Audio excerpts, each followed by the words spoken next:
तो इस वक्त की बड़ी खबर सामने ये आ रही है कि ऑपरेशन सिंदूर के साथ साथ अब बाढ़ में भी पाकिस्तान डूब सकता है, यानी बाढ़ में अब पाकिस्तान डूबेगा। ऑपरेशन सिंदूर के साथ साथ बाढ़ में अब पाकिस्तान डूबेगा, क्योंकि भारत ने बिना सूचना दिए सलाल डैम का गेट भी खोल दिया है।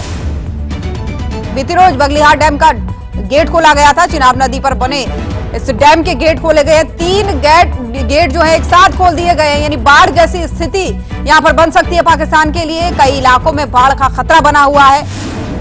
बीती रोज जो है बगलिहार डैम के 2 गेट खोले गए थे और आज जो है 3 गेट खोले गए हैं सलाल डैम के। ऐसे में साफ तौर पर यह कहा जा सकता है, सन्नी क्योंकि बने हुए हैं, सन्नी साफ तौर पर यह कहा जा सकता है एक बार पानी इकट्ठा किया जा रहा है और फिर छोड़ा जा रहा है, यानी छेड़ोगे तो छोड़ेंगे नहीं।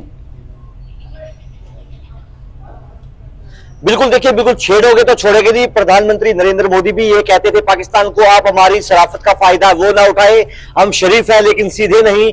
और इसी तहत अब ये जो चारों तरफा वॉर है वो पाकिस्तान पर है, वो किया जा रहा है। जिस तरह से पानी छोड़ा जा रहा है, एक कूटनीति है सरकार की, क्योंकि जिस तरह से चिनाब नदी और झेलम नदी से जो आतंकवाद घुसपैठ हो रही थी इस दौरान, उसको पानी से रोकने की कवायद है वो भारत ने वो शुरू कर दी है। 3 दरवाजे हैं वो सलाल डैम के वो खोल दिए जो चिनाब नदी पर बना था। तो हम कह सकते हैं कि हवा से लेकर पानी तक पाकिस्तान में त्राहिमाम है वो मची हुई है। और लगातार भारतीय सेना पाकिस्तान की सेना का करारा जवाब है वो दे रही है। जितनी भी मिसाइलें पाकिस्तान से आ रही है उनको निष्क्रिय वो किया जा रहा है। और लगातार भारतीय सेना इस्लामाबाद से लेकर लाहौर कराची तक एक कहर बनकर पाकिस्तान सेना पर है वो टूटती हुई नजर आ रही है। जी ज्योति, बिल्कुल सुरेंद्र, मैं लौटूंगी सनी में आपके पास। एक बार फिर से मैं देवांश आपका रुख करना चाहूंगी, क्योंकि औपचारिक घोषणा तो कोई युद्ध की हुई नहीं, तो इसको औपचारिक युद्ध तो नहीं कहा जा सकता। लेकिन क्या जो आज अहम बैठकें होने वाली है, अहम प्रेस कॉन्फ्रेंस होने वाली है, उसके बाद क्या ये कहा जा सकता है कि ये औपचारिक युद्ध के तौर पर परिवर्तित हो सकता है? क्योंकि अभी सिर्फ जवाबी कार्रवाई हो रही है। ये एक औपचारिक युद्ध में जी बिल्कुल, देखिए कहीं ना कहीं ये कयास लगाए जा रहे हैं कि औपचारिक युद्ध की घोषणा हो सकती है, लेकिन अभी किसी तरीके का कोई औपचारिक बयान नहीं आया है। देखिए ज्योति, जिस तरीके से अभी आपने भी बताया कि जो पानी पाकिस्तान का रोका गया था अब उसको छोड़ दिया गया, सलाल डैम के जो गेट हैं वो खोल दिए गए, तो ये किसी तरीके का कोई समझौता नहीं है। ये जिस तरीके से कल पाकिस्तान ने भारत के रिहायशी इलाकों को टारगेट किया था और भारत की आम जनता को टारगेट किया था, वहां पर मिसाइलें छोड़ी थी, तो कहीं ना कहीं वो सीधे तौर पर एक्ट ऑफ वॉर की तरह देखा गया। उसकी जवाब में ये भारत ने एक वाटर अटैक जो है वो पाकिस्तान पे किया, पानी का जो हमला है वो पाकिस्तान पे किया। चारों तरफ से भारत ने इस वक्त पाकिस्तान को घेर रखा है और चौतरफा जो मार है वो पाकिस्तान को इस वक्त झेलनी पड़ रही है। सलाल डैम का जो पानी है वो पूरी तरीके से छोड़ दिया गया है, तो पाकिस्तान में बाढ़ आने का खतरा पूरी तरीके से जो संभावनाएं हैं वो जताई जा रही है कि पाकिस्तान में अब बाढ़ आ सकती है। देखिए जिस तरीके से पाकिस्तान बौखलाहट के चलते हमला तो कर रहा है, एक भी हमला उसका जो है वो यहाँ पे जो है सफल नहीं हो रहा है। जितने भी हमले वो पूरी तरीके से विफल हो रहे हैं। उसके बाद पानी का जो हमला है वो भारत कर रहा है। पानी जब भारत रोक देता है तब पाकिस्तान प्यासा मरता है और फिर उसके बाद भारत बिना बताए पानी छोड़ता है तो पाकिस्तान में बाढ़ आ जाती है। तो कहीं ना कहीं भारत पूरी तरीके से यहां पे पाकिस्तान को डोमिनेट करने में कामयाब हो रहा है और पाकिस्तान पूरी तरीके से यहां पे घुटनों पे आ गया। जिस तरीके से राजधानी दिल्ली में भी लगातार जो उच्च स्तरीय बैठक है वो तेज हो चुकी है, लगातार जो प्रेस कॉन्फ्रेंसेज है वो हो रही है, जो रक्षा मंत्रालय है, जो विदेश मंत्रालय है, MEA लगातार लोगों को ब्रीफ करने में लगा है, क्योंकि भारत की जनता इस वक्त एक साथ खड़ी है। भारत की जनता इस वक्त कंधे से कंधा मिलाकर सेना के साथ खड़ी है और सेना भी जनता का जो मनोबल है वो ना टूटे, मनोबल को बूस्ट करने के लिए कहीं ना कहीं प्रेस कॉन्फ्रेंस है वो करी जा रही है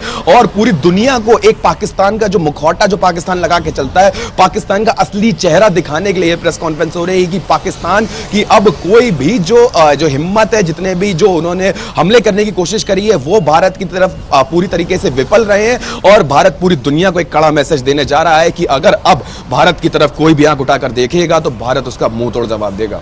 बिल्कुल, और न सिर्फ घुटनों पर आ गए, चौतरफा घिर भी गया है। एक तरफ गृह युद्ध और दूसरी तरफ कहीं पानी से अटैक, तो कहीं कूटनीतिक अटैक, तो कहीं युद्ध की जवाबी कार्रवाई। सुरेंद्र, आपके पास आना चाहूंगी, आपके पास अभी का कोई बड़ा अपडेट?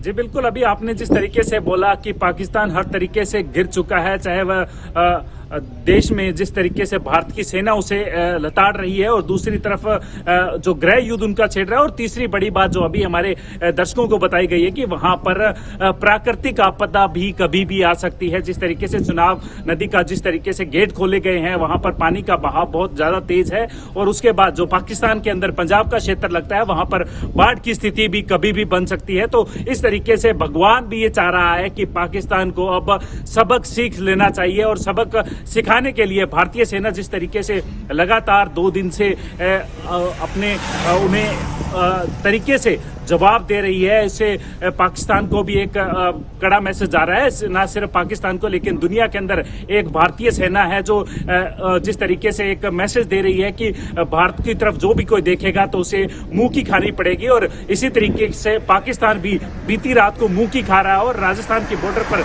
जिस तरीके से 15 जो ड्रोन मिसाइल छोड़ी गई थी उनको हवा के अंदर ही ध्वस्त कर दिया है हमारी सेना ने। तो पाकिस्तान तो अब खैर मनानी पड़ेगी और देश के सामने घुटने टेकने पड़ेंगे। जी बिल्कुल। और सनी, एक बार फिर से आपका रुख करना चाहूंगी। देखिए, पाकिस्तान जानता है ना हमारे पास इतने पर्याप्त हथियार है, बस जो कुछ आतंकी थे वो भी आधे मार गिराए हैं, लेकिन इन कुछ चंद जो आपने कहा कि चाइनीज खिलौने ही इनको कहिए, क्योंकि इनको खुद के डिफेंस के लिए दिए गए थे, अब इनके पास हथियार है नहीं तो उन्हीं को इस्तेमाल कर रहे हैं। लेकिन फिर भी ये कैसी मानसिकता है कि ना हमारे पास हथियार है, ना हमारे पास उतना मैन पावर है, ना हमारे पास उतनी आर्मी पावर है, लेकिन फिर भी भारत के सामने खड़े होने की हिम्मत रख रहा है। जी देखिए, बिल्कुल आतंक के सहारे ही पाकिस्तान इस युद्ध में है वो उतरा है। हालांकि अभी औपचारिक घोषणा है वो भारत की तरफ से इस युद्ध को लेकर नहीं हुई है कि युद्ध में हम हैं, लेकिन पाकिस्तान में यह घोषणा है वो हो चुकी है कि भारत ने पाकिस्तान के खिलाफ युद्ध है वो छेड़ दिया है। लेकिन जहां पर पाकिस्तान खड़ा है वहां पर युद्ध की स्थिति है वो देखने को नहीं मिल रही है। पाकिस्तान एक तो गृह युद्ध से की मार है वो झेल रहा है, बलूचिस्तान जो लिबरेशन आर्मी है वो अपने आप को आजाद करवाना चाहती है, तो दूसरी तरफ भारत से टेंशन है वो बढ़ाना कहीं ना कहीं पाकिस्तान की एक बड़ी भूल है वो हो सकती है ज्योति। लेकिन पाकिस्तान आएंगे आपके पास, एक बार फिर से देवांश का रुख करूंगी मैं। देवांश, कोई बड़ी खबर आपके पास हो वो भी बताइएगा और प्रधानमंत्री को लेकर भी बताइएगा, क्योंकि बीते दिन यानी बीती रात जब ये पूरा ऑपरेशन चल रहा था उस दौरान उन्होंने पल पल की अपडेट ली थी सेना से। जी बिल्कुल। देखिए, जिस तरीके से कल रात पाकिस्तान भारत पे हमला करने की कोशिश करता है, उसके बाद प्रधानमंत्री नरेंद्र मोदी पीएम आवास पर बैठकर पूरी जो पल पल की अपडेट है वो लेते हैं। जो भारतीय सेना है वो कितनी सुरक्षित है उसका अपडेट लेते हैं, और किस तरीके से भारतीय सेना पाकिस्तान की यहाँ पे कार्यवाही का मुंह तोड़ जवाब दे रही है वो अपडेट लेते हैं। देखिए, जिस तरीके से प्रधानमंत्री नरेंद्र मोदी ने एक चीज तो स्पष्ट कर दी है पूरी दुनिया के सामने कि ये नया भारत है, अगर भारत की तरफ आंख उठा के देखोगे तो भारत में घर में घुस के मारेगा। तो कहीं ना कहीं ये एक भारत की बहुत बड़ी जीत है। जिस तरीके से लगातार पाकिस्तान हमला करने की कोशिश कर रहा है उसको भारत पूरी तरीके से विफल कर रहा है। जितने भी सीमावर्ती क्षेत्र हैं वहां पे लगातार हमला करने की जो कोशिश है वो करी जा रही है, उसको भी भारत पूरी तरीके से विफल कर रहा है। पाकिस्तान बौखलाहट के चलते भारत की आम जनता को टारगेट कर रहा है, उसको कहीं ना कहीं भारत पूरी तरीके से विफल कर रहा है। तो भारत इस वक्त पूरी तरीके से पाकिस्तान को रोक चुका है, और पाकिस्तान बौखलाहट के चलते अपनी जनता को एक सांत्वना देने के चलते, एक जनता को मन की शांति देने के चलते यहाँ पे जो पाकिस्तानी मीडिया है वो भारत के खिलाफ जहर उगल रही है और एक जो झूठे क्लेम्स है वो करने में लगी हुई है। जिस तरीके से देखिए लगातार यहाँ पे पाकिस्तान जो है वो झूठे दावे करने में लगा है कि पाकिस्तान ने जो भारत का राफेल है उसको मार गिराया, लेकिन जब पाकिस्तान के डिफेंस मिनिस्टर से यहाँ पे सवाल पूछा जाता है कि आपके पास क्या कोई सबूत है आपने राफेल को मार गिराया है, तब वो बोलते हैं कि उनके पास सबूत के तौर पर सिर्फ सोशल मीडिया है। तो पाकिस्तान की कहीं ना कहीं यहीं से एक आकलन किया जा सकता है कि किस तरीके के राजनेता पाकिस्तान में है, किस तरीके की जो सेना है वो पाकिस्तान की है, जो सोशल मीडिया की एक पोस्ट को देखकर यहाँ पे एक दावा करते हैं कि उन्होंने भारत के राफेल को मार गिराया है।